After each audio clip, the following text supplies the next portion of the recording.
Welcome back to SoCal Business and Basketball Report. This is Ray Dietz outside of LACES High School here near La Cienega. And tonight we had LACES High School playing Venice in basketball. We're going to get into that game. We're going to talk about the businesses in the area. We're also going to talk about the watch list this year for the top players in Southern California. As well as the season progresses, we're going to watch for emerging talent as well. So there's always a few players that you don't know about at the beginning of the year that emerge throughout the season. But let's start off talking about LACES High School, and the diversity here is very good. You have 29% white students, 32% Hispanic, 21% black, 17% Asian, and 1% Filipino students. When you look at their test scores, they do well. It's 9 out of 10 on the great schools chart for all students.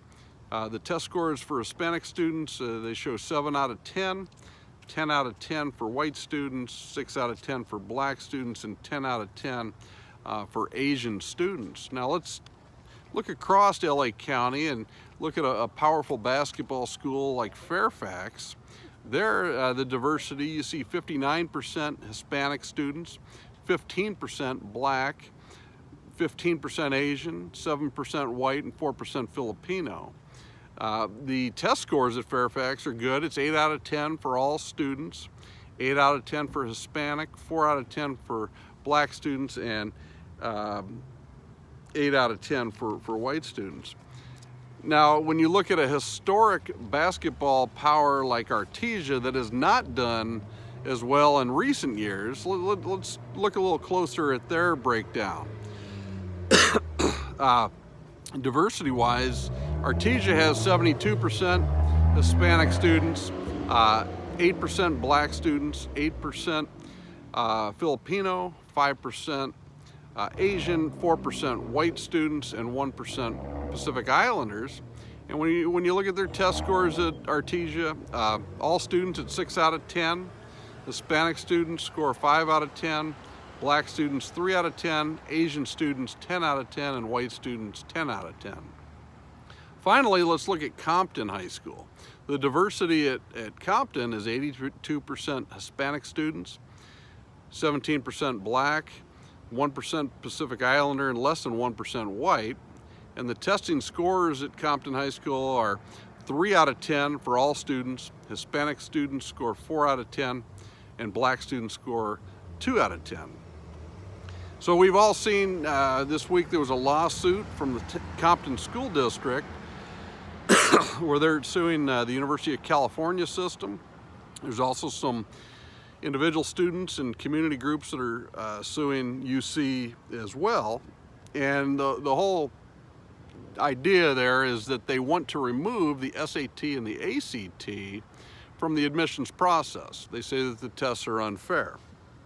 So I think through time, you do want to evolve and improve, and that's important. It's been, this is a topic that people are talking about. There's the college admissions scandal where Felicity Huffman ended up 11 days in jail, where people were more or less buying their kids into schools or test scores or you name it. So I think it's important to be careful during this time frame that you might have one intention of making things more equal and fair, and in the end you could hurt the group of people that want help.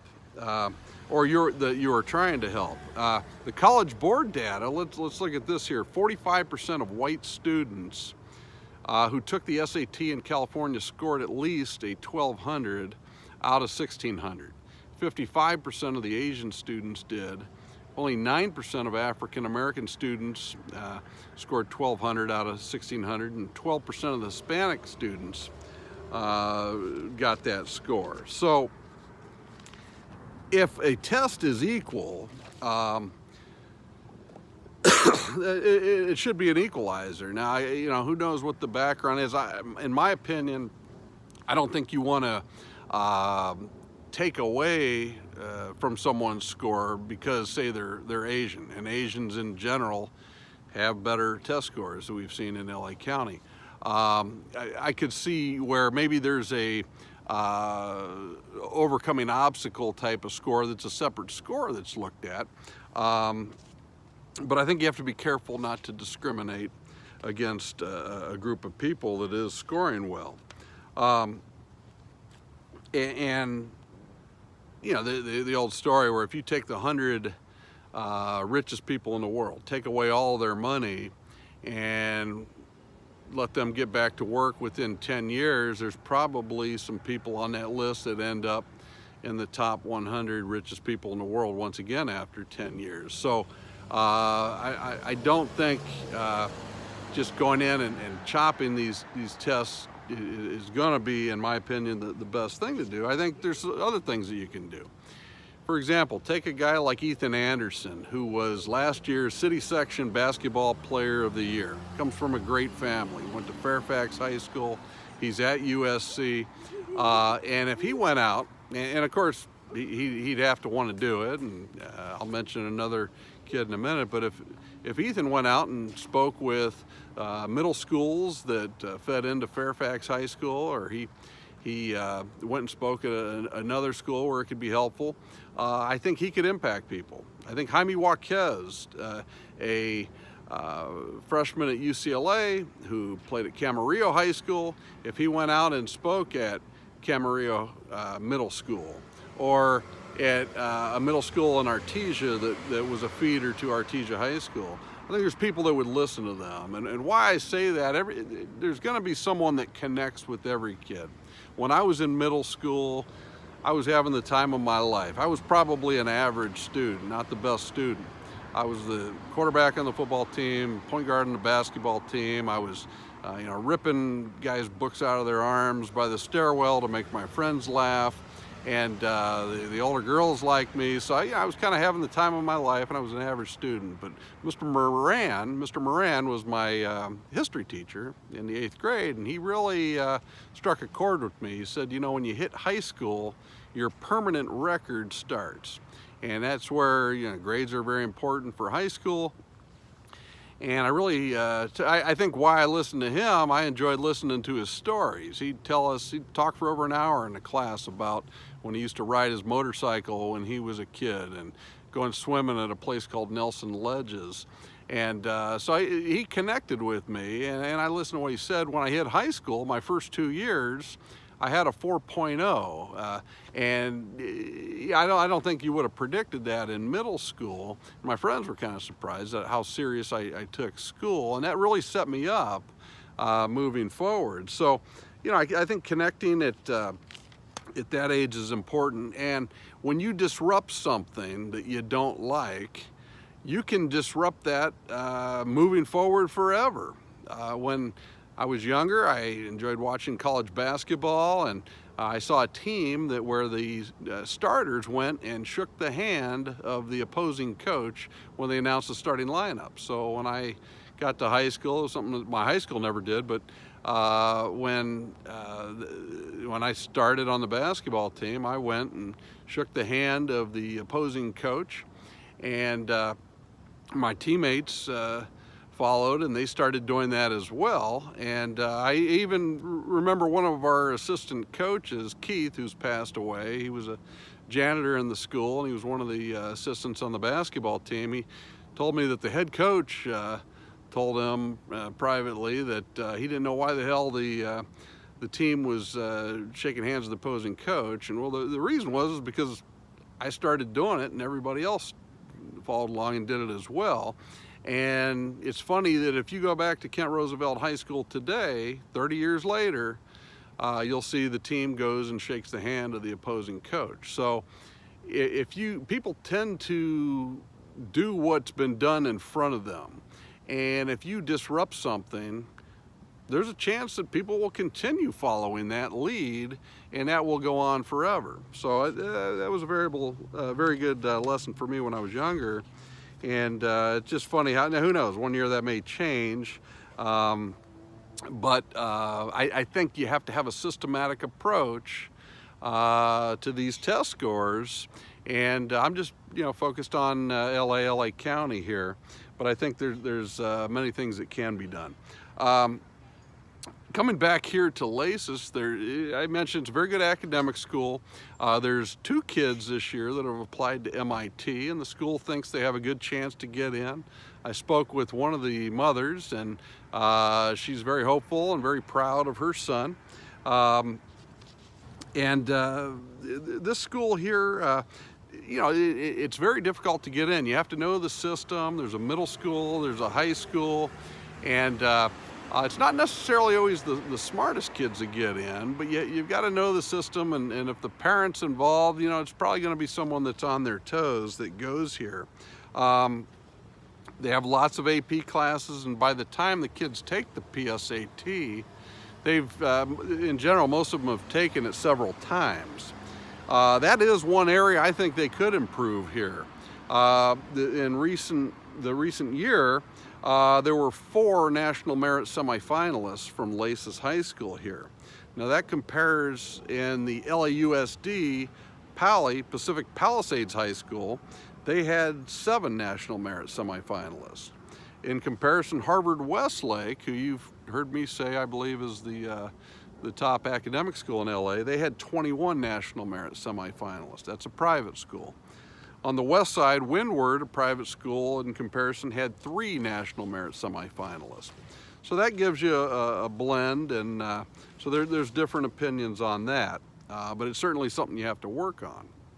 We're here on 18th Street, and when you talk to different police in the area, it's a little bit of a transition zone here. A lot of police will tell you there's 18th Street gang running all over here, and basically if you don't bother people, they don't bother you. But you do see the smaller municipalities, when people that enter those smaller municipalities, if they don't like the way they look, you'll see them maybe get harassed, follow the person around, so that it almost builds a psychological barrier not to go into that smaller municipality. At least that's what those police want to do. In this area here, the LAPD, they can't do those things, and they don't want to do those things. The last thing they want is a national story that says, hey, LAPD is following around people who are sagging their pants, and they just don't want that story out there. So La Cienega Boulevard is nearby. If you go straight up La Cienega, you hit the Beverly Center. You hit the Stinking Rose, the restaurant with all the garlic dishes and garlic ice cream. Nearby as well it used to be the Bikram Yoga, and that is no longer there. The founder, Bikram Chudaroy, he had some allegations of sexual assault, and so he doesn't come back to the United States. He's left, and he travels doing the yoga thing in other parts of the world. Houses in the neighborhood are over $1 million. And you know, most of the country, 60% of the people own a house and 40% rent. It's reverse of that in LA, of course. And let's get into the game tonight here, where I mentioned Orlando, the freshman. He played very well. Talked to the coach a little after the game, says he has a good attitude. And you know, historically, when you see a LAUSD high school and there's a younger player, you never know, but a lot of times they do get scooped up by the private schools. So we'll see what happens through time there. The final score was 66 for Venice. LACES had 59, and the lighting here in the gym is not very good. Yeah, I heard someone say it could be a safety thing, and they should take care of that, to be honest with you. There was one referee out there. He did a very good job. I also want to mention with Venice, they're known for their football team. And Luca, the quarterback, the senior this year at Venice, he's on his way to Duke on a full ride scholarship. His older brother, Alexander Diamont, also played at Venice. And They're very loyal. They stayed at Venice all the way through. Alexander played at Indiana and on scholarship, and he was more of an athletic type of quarterback. By the way, Indiana's football team, they finished 8-4 this year. They'll play Tennessee in the Gator Bowl in Jacksonville. But Venice, through the years, they've done well in football. Curtis McNeil, the tailback at USC, he was at Venice. He played there at Venice. I took a Spanish class years and years ago at the night school at Venice. They have a good adult night school. And I remember the Mad Hatter, Les Miles, was out there recruiting that running back McNeil from Venice. A lot of times you say you go to a Harvard Westlake or a Mater Dei game, you see a little 7-year-old out there shooting at halftime, and a lot of people enjoy watching that. Well, here you had sophomore, juniors out there shooting the basketball and having a good time. They were playing music and dancing on the floor at halftime, and nobody swept the floor, as you go to the second half, just to help paint a picture for you. So let's get into this year's watch list and some of the guys that there's always guys that we don't talk about now that we talk about at the end of the year. But to start it off, let's talk about Jake Hilwayak, a senior at Valencia, very good shooter. Mikey Williams is a freshman down at Ysidro High School on the border. Great athlete, one of the best players in the country in his class. The best team in San Diego, probably Cathedral. Thomas Notrani, he's a junior 6'4" shooting guard, has an offer from Rutgers. Michigan State is recruiting him. Look for even more schools to recruit Thomas. Bayon Riley is a senior shooting guard, heading to Hawaii. Obina Anyanwu, I believe he's going to Texas Tech. I know they've been on him hard. And moving forward in the Rolling Hills prep, they have a very good team this year. Benny Geeler, one of the best shooters in Southern California. Vaughn Flowers, a good senior. Benny's an underclassman. I want to move to Boubacar Coulibaly from San Gabriel Academy, a 6'10" senior, has an offer from Cal. He's somewhere around 220 in the country is where he's rated. And Boubacar is one of those guys, if you ask me, it's going to be very important which coach, which program he picks. The asset he has, he can handle the ball a little bit for a big guy.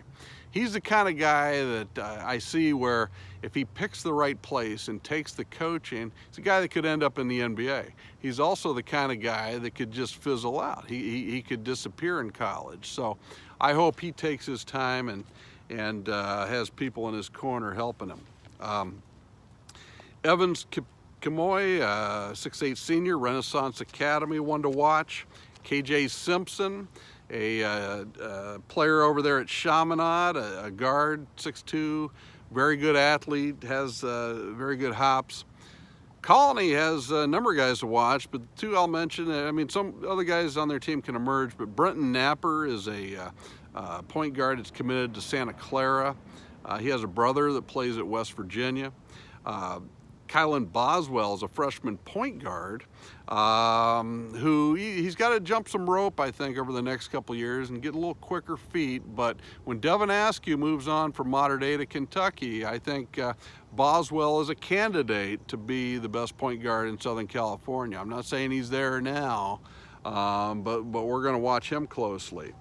Over at Fairfax, you got Justin Hunter, Justin Gladney, and Keith Dinwiddie. Dinwiddie's committed to San Diego State, from what I hear. And then you have Westchester, Kamani Pollard, and TJ Wainwright, a very good player there. On the national list, Peyton Watson from Long Beach Poly, Swiss Army knife, can play defense, he can shoot the three, he can slash to the bucket. Birmingham has Coley Cofield. James Nobles is a shooting guard there as well, a junior. And David Cheatham is over at University, a guy to watch, and it looks like a very competitive team for University this year. Chris Howell is at San Marcos. Sky Clark, sophomore point guard, Heritage Christian. Aiden Mahaney's up north. He's a point guard at Camp Alindo High School. Sky Clark and Aiden are going to compete in that class for top point guard rating. Reese Dixon Waters, 6'5" shooting guard at St. Bernard's. He's a stud. He shoots it. He plays the defense, gets up and throws it down. Seems like he keeps his mouth shut too, which is good. Keani Wright is a 6'7" sophomore over at Windward. He's a stud. His teammate Dylan Andrews, a 6'3" point guard, real solid frame for a sophomore. Both of those guys have offers from UCLA. Tyler Powell is at Rebay Academy. We saw him up in Sacramento with a small school state championship. Taft has Demetrius Kellip, a senior shooting guard, and I'm just waiting for him to really blow up. He has all the tools. And they have other guys at Taft that can emerge as well, no doubt about it. Etiwanda has a team of Division I players. Cameron Pierce is going to Cal Poly San Luis Obispo. Jemai Mashik is an athlete in that junior class, and Jalen Clark is looks like he's going to decide late. He's a defensive shooting guard. And then we moved to Crossroads with Henry Adisa, 6'10". We're going to follow him closely. He's a big guy who's got that frame, who can help somebody, and he's only a sophomore. And then Yuki Akobu, the point guard, the senior that makes them tick. He has a lot of heart, and I like Yuki quite a bit. Damien has a couple of shooting guards in Malik Thomas and RJ Smith. Malik, he could hit the jackpot in the next couple of years. He's just recently got an offer from Pepperdine, and if you've been listening to me for a while, you know I like him. Mayfair has Joshua Christopher, who's a stud. He's a senior shooting guard. He has Pac-12 offers. Dior Johnson is over there at Mayfair, sophomore shooting guard. And I got word that Michael Afogbu, he's up at Golden State Prep this year, so watch him in the future. I've always thought he had a little Kuzma in him. DJ Davis from the Inland Empire, a senior point guard. He's committed to UAB. Clark Sladgert, a combo guard from Oak Park, committed to Penn. That's a good get for the Quakers. Lamont Butler, a senior point guard from Riverside Poly, going to San Diego State. And then with Sierra Canyon, you have that whole list of players, and each one of them would probably be the best player at any other high school. I think their best player is Zaire Williams. Then they have Taryn Frank, Harold Yu, Bronny James, Zaire Wade, BJ Boston, Amari Bailey, Shai Odom. So they're loaded. Rancho Christian has Evan Mobley. Dominic Harris is going to Gonzaga. Luke Turner out there on the wing stroking it. And then the little guard Byers, don't sleep on him as he can play. And as we wind down a couple of these last teams, Mater Dei, again, every one of these players may be the best player somewhere else, but Devin Askew, Wilhelm Breidenbach, Harrison Hornery, Nick Davidson, Ryan Evans, Aiden Prukop, and Logan Cremonesi. Don't sleep on him, the 6'7" player who's going to help them this year. St. John Bosco, the whole team is good. Winton Brown is a senior. He's a Division I player. And then over at Hillcrest, you've got Sebastian Mendoza, who's one of the better point guards, a senior in Southern California here. He's committed to San Jose State. And then Dennis Evans is their 6'11" freshman who's developing. And then finally, the last name I want to throw at you, Remington Rofer, a 6'8" junior at Loyola. There's lots of other Division I, II, III players in Southern California I did not mention. And our eyes are going to be open to watch to see who emerges this year. So thanks for joining us this week again. And we'll be out there again next week in a different neighborhood, talking about the businesses, the basketball players, and have yourself a great weekend.